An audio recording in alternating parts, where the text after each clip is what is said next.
আখেরাতের দিনটা কেমন হবে না? তো আজকে যদি আপনাদের গ্রামে কোনো ব্যক্তি কোনো মুসিবতে পৌঁছে গেছে, তার উপরে কেস করে দিয়েছে, তাহলে আপনার পঞ্চায়েত প্রধান যিনি রয়েছেন, মুখিয়া সাহেব রয়েছেন, জেলা পরিষদ আপনার আন্ডারে যিনি পড়েন, আপনি যদি তার একেবারে আশেপাশে ঘুরঘুর করনেওয়ালা ব্যক্তি হন, আর গিয়ে বলেন, মুখিয়া সাহেব আমার ছেলের উপরে একটা মেয়ে খামোখাই রেপের কেস দিয়ে দিয়েছে, আর কি করেছে, থানাতেও দেয়নি, ওটাকে করে দিয়েছে একবারে কোর্টে, তো একটু আপনাকে ম্যানেজ করতে হবে। আরে তুই আমার কাছে এসেছিস আমার লোক হয়ে, আবার তুই আমার কাছে পেরোবি চাইছিস? কোনো দরকার না, আমি তো নিজে থেকে যাব, তুই আমার লোক না, অসুবিধা কিছু নাই, যা করার আমি দেখে নেব, জজকে পর্যন্ত আমি দেখে নেব, অসুবিধা নাই। সেই দিন এমন একটা দিন হবে, বিশ্ব নবী বলছেন, আল্লাহ তাবারাক ওয়া তাআলা বলেছেন, লা তামলিকু নাফসিন লিনাফসিন সাইয়া, লা তামলিকু নাফসুন লিনাফসিন সাইয়া ওয়াল আমরু ইয়াউমাইযিন লিল্লাহ।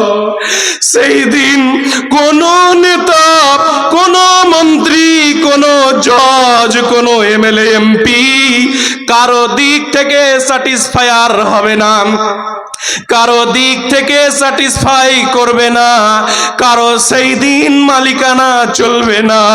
শুধু মালিকানা চলবে কার? না তো মহান আল্লাহর। বিশ্ব নবী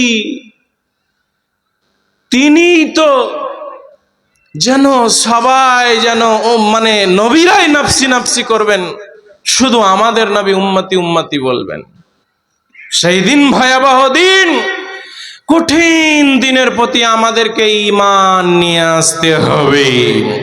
সূর্যটা একেবারে মাথার উপরে নেমে চলে আসবে, সূর্যটা মাথার উপরে নেমে চলে আসবে, কোনো গাছপালা ঘাস ফুস কোনো ছায়ার ব্যবস্থা থাকবে না, শুধু ছায়া থাকবে কিসের? না তো আল্লাহর আরশের ছায়া। সেই ছায়ার নিচে অবস্থান করতে পাবে কতজন? না তো 7 শ্রেণীর ব্যক্তি, তারা আল্লাহর আরশের নিচে ছায়ার নিচে অবস্থান করতে পাবে। তার মধ্যে বিস্তারিত বলতে গেলে অনেক সময় লাগবে, আমি 2টা পয়েন্ট শুধু বলছি। 1 নম্বর বলছেন ওয়াশাবুন নাসাম ফি ইবাদাতিল্লাহ, এটা 2য় নম্বর। প্রথম, ইমামুন আদিলুন, ন্যায়পরায়ণ শাসক। 2য় নম্বর ওয়াশাবুন নাসাম ফি ইবাদাতিল্লাহ, ওই যুবক যেই যুবক নিজের যৌবনকে তিলে তিলে ক্ষয় করেছে, তিলে তিলে ব্যয় করেছে, আল্লাহর ইবাদতে লাগিয়েছে।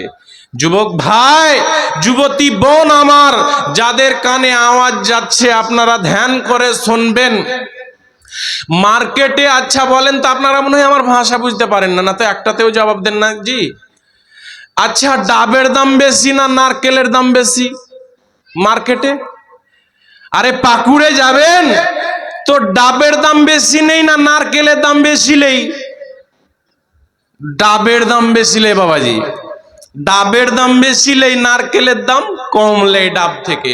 ডাব যদি এখন 60 টাকা, নারকেল 30 টাকাতে পাওয়া যাবে, আধেকে পাওয়া যাবে। তেমনি কচিতে যার দাম বেশি, বুড়িয়ে গেলে দাম কম। তো আল্লাহ বলছেন খায়রের কাজ, ভালায়ের কাজ, সেটা সালাত থেকে নিয়ে, দান থেকে নিয়ে, খেরাত থেকে নিয়ে, সাদাকা থেকে নিয়ে, যাকাত থেকে নিয়ে, আর ভালায়ের কাজ থেকে নিয়ে যতগুলা আমালে সালেহ রয়েছে, যদি কোনো একজন যুবক একবার করে, এক্সাম্পল মেনে নিন, একজন যুবক 1 রিকাত নামাজ পড়ে, আর একজন বৃদ্ধ ব্যক্তি যদি 100 রিকাত নামাজ পড়ে, তাহলে এক সমান। বুড়ো মায়েরা আমার, বাবাজি আমার, দুঃখ নেবেন না, সেই যৌবন কাল আল্লাহ আপনাকে দিয়েছিলেন, সেই কালটাকে আপনি পার করে দিয়েছেন। যুবক ভাই, যুবতী বোন, আপনার সময় আছে, আল্লাহর ইবাদতে আপনি আপনার সময়টাকে ব্যয় করুন। আল্লাহ আপনার এই ইবাদতকে চাইছেন, এই সময়টা আপনার কাছে আল্লাহ চাইছেন। তাহলে আমাদেরকে যুবক অবস্থাতে আল্লাহর ইবাদতে সময় কাটাতে হবে, আল্লাহর ইবাদতে সময় কাটিয়ে দিতে হবে। তো বলছিলাম যে কিয়ামতের উপরে আমাদেরকে ঈমান নিয়ে আসতে হবে। কিয়ামতের প্রতি আমরা বিশ্বাস করেছি? কজন করেছেন? কিয়ামত এমন একটা দিন হবে যেই দিনের ব্যাপারটা বলা হয়েছে বিশাল দিন হবে। আমাদের এই দিনের মতো দিন নয়, সেই দিনের উপরে ঈমান নিয়ে আসতে হবে। মালিকানা কারো চলবে না, আল্লাহর শুধু মালিকানা চলবে। সাহাবা রাদিয়াল্লাহু আজমাইন নাম কিয়ামতের প্রতি কিভাবে ঈমান নিয়ে এসেছিল বন্ধুরে আমার, হাদিসের ভিতরে পাওয়া যায়।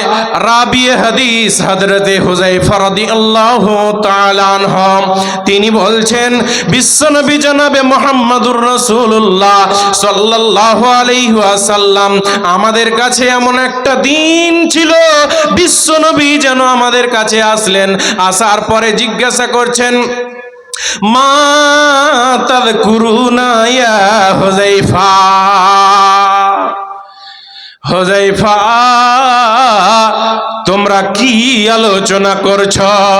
হুযায়ফা সেই দিন আলোচনা করছিলেন না আমাদের মতো মসজিদে বসে বসে চাকরি না বাকরি না ছেলে না মেয়ে নিয়ে, না জমির ধান ফসল নিয়ে আর রসুন পেঁয়াজ আদা নিয়ে, এগুলো নিয়ে নয়।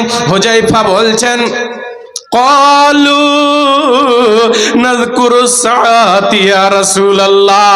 হুযায়ফা বলছেন, আল্লাহ রাসূল হে, আমরা যেন সেই কিয়ামতের দিনকে নিয়ে আলোচনা করছি, যেই দিনের ব্যাপারে আল্লাহ তাবারাক ওয়া তাআলা বলে দিয়েছেন লা তামলিকু নাফসুন লিনাফসিন শাইআ, সেই দিন নিয়ে আলোচনা করছি।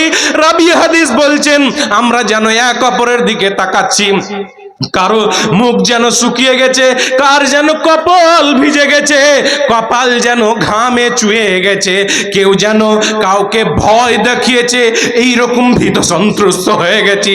তারপরে বিশ্বনবী আমাদের কাছে আসলেন, আসার পরে জিজ্ঞাসা করলেন, তোমরা কি আলোচনা করছো? আমরা বললাম কিয়ামতের দিনকে নিয়ে আলোচনা করছি। বিশ্বনবী তখন আমাদেরকে বললেন, হুযায়ফা রে, কিয়ামত তখন পর্যন্ত হবে না, ততক্ষণ পর্যন্ত হবে না হাত্তা তারাউনা ক্বাবলাহা আসরাতান আয়াতিন। যে আল্লাহর নবী বললেন কি, কিয়ামত ততক্ষণ পর্যন্ত হবে না যতক্ষণ পর্যন্ত তুমি তোমার চোখ দিয়ে 10টা জিনিসকে না দেখতে পেয়েছো। একের পর এক বিশ্বনবী বলে দিলেন, আমি বিস্তারিত বলতে যাব না, সময় খুব সংকীর্ণ। ইশারা করা হয়েছে যে কালেকশন করতে হবে। আল্লাহর নবী বলছেন, ফাযাকারা দুঃখান, দুঃখান মানে হচ্ছে ধোঁয়া, ধোঁয়ার আবির্ভাব হবে। কিয়ামতের আগে 40 দিন পর্যন্ত ধোঁয়া একই রকম থাকবে, মানুষ কেউ কাউকে দেখতে পাবে না, কেউ কাউকে চিনতে পারবে না, আঁধার হয়ে থাকবে, ধোঁয়া হয়ে থাকবে। ওয়া দাজ্জালা, দাজ্জাল আসবে। ওয়া দাব্বাতা, দাব্বাতুল আরদ নামক ভয়াবহ জানোয়ার আসবে। ওয়া তুলুয়াস শামস মিন মাগরিবিহা, আর সূর্যটা যেন পশ্চিম গগনে উঠবে। ওয়া নুজুলা ঈসা ইবনে মারিয়ামা, আর ঈসা ইবনে মারিয়াম যেন দুনিয়াতে আসবেন। ওয়া সালাসাতা খুসুফিন, 3খানি ভূমিকম্প হবে। খাসফুন বিল মাশরিকি, খাসফুন বিল মাগরিবি, খাসফুন বিল জাজরাতিল আরাব, একখানি ভূমিকম্প হবে পূর্ব দিক থেকে পশ্চিম দিক যাবে, একটা ভূমিকম্প হবে পশ্চিম দিক থেকে পূর্ব দিক যাবে, আর একখানি ভূমিকম্প হবে যেই ভূমিকম্পটা আরব কান্ট্রি থেকে যেন শুরু হয়ে যাবে। ওয়াযালিকান নারু তাখরুজু মিনাল ইয়ামান, আর ইয়ামান দেশ থেকে অগ্নিকুণ্ঠ বেরিয়ে আসবে। ওয়াতাতরুদুন নাসা ইলা মাহশারিহিম, আর মানুষেরা সেই সময়তে কিয়ামতের ময়দানে হাসরে উপস্থিত হয়ে যাবে। বুঝতে পারলেন তো? সাহাবীরা কেমন ঈমান নিয়ে এসেছিল, মসজিদে বসে বসে বলছে কিয়ামত নিয়ে আমরা সোচ্ছি। আর আমরা মসজিদে বসে বসে কি সোচি? মুলবিটাকে কখন তাড়াবি হে, সেক্রেটারি কখন পাল্টি করবি হে, ক্যাশিয়ার টাকা মেরে নিলে কি করবি বল, এদেরকে চেঞ্জ কর, না হলে হবে না। আচ্ছা জানিস, ও পাড়ার আব্দুর রহমানের বেটি ওই পশ্চিম পাড়ার কালুর ছেলের সাথে পালিয়ে গেছে। এই তো আমাদের মসজিদে বসে বসে কথা হয়, অথচ সাহাবারা যেন মসজিদে বসে বসে কিয়ামত নিয়ে আলোচনা করছেন।